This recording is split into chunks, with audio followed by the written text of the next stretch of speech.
Now, without doubt, and it goes without saying, social media has brought with it so much good from an Islamic perspective. The ability to advertise a talk like this, record it, publish it, share it, allowing people from the four corners of the globe to benefit from it. The countless brothers and sisters who spend their evenings thinking about how to carefully craft that next Islamic reminder to help people find their way back to their religion.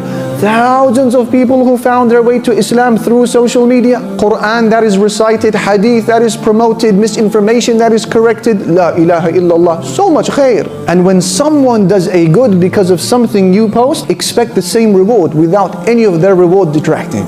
It has brought with it opportunities, not just from an Islamic perspective, from a non-Muslim, secular perspective, a business perspective, career perspective. LinkedIn, to know the other fellow professionals out there, to know your tribesmen, to know your family, to communicate with people in Palestine or in Yemen or in Pakistan, Somalia. It helps you discover who your cousins are, your aunties are, your greats are. Those who want to further their career, climb up the ladder, the corporate ladder, it helps you do that by Allah subhanahu wa ta'ala's permission. That's on one side of the spectrum, but on the other side of the spectrum, it has also brought with it a heap full of harms on the adults and on the children as well. Social media. A person's nightlife is quite ruined if you become obsessively addicted with social media. You can't sleep a proper full night anymore. These blue light emissions that you are absorbing all of the time, it affects your sleep rhythms. And then if you add to that obsessive twitch to quickly remove the fly mode from your phone and to check your latest notification, and then you get that next hit of dopamine and adrenaline, and now you're awake and you can't sleep, and it becomes even shorter of a night.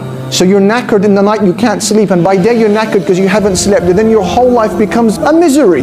That's one thing. A second thing, think about your ability to be alone with Allah, alone with yourself.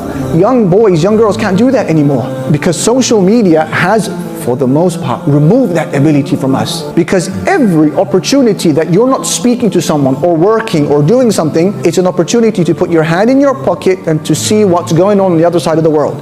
So you have no time for yourself. So with the passage of 5, 10, 15 years, you lose the ability of finding contentment with just being alone. To sit in khalwa, privacy with Allah Jalla Jalaluhu. A lot of us can't do that, especially the younger generation. You're looking outwardly all of the time, outwardly. And then when you're sat alone, you're looking outwardly into what the world is doing. You are unable to sit and to think inwardly for a moment about your Lord subhanahu wa ta'ala. And this is an issue. One of the greatest ways of boosting iman is learning how to sit alone, without a phone, without a friend, without a parent for a moment in your day or night. And for many of us, we can't do that anymore because we feel that there's value in us that's missing, so we try to find that value elsewhere. There's heaps of evidence now to prove beyond fact that some of the loneliest, saddest, most depressed and anxious people on planet Earth are those who use their phones, their social media specifically most. It's interesting, you think that the more friends you had online, the less lonely you feel. That's not the situation, that's not the science at all actually. It's like the more chocolate you have in an aisle in the supermarket does not help you curb your desire for chocolate any more than an aisle that has fewer chocolates. Lonely.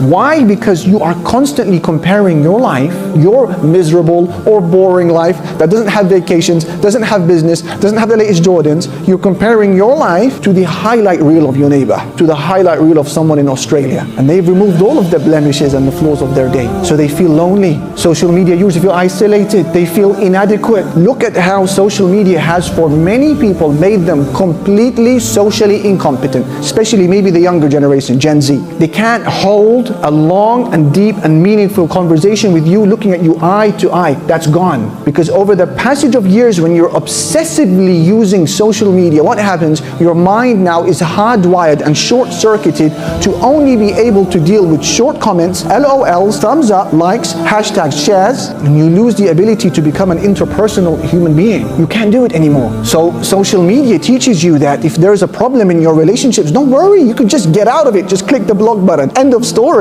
Does that represent reality? Reality is far more sophisticated than that. Far more messy, far more entangled, far more intertwined. You've got to be intelligent, you've got to be socially smart, you've got to look at people, you've got to talk with them, you've got to know how to deal with difficult circumstances. Social media says to you that this is an image that you gape over, you impress over, you share, you comment, you like, and that's it.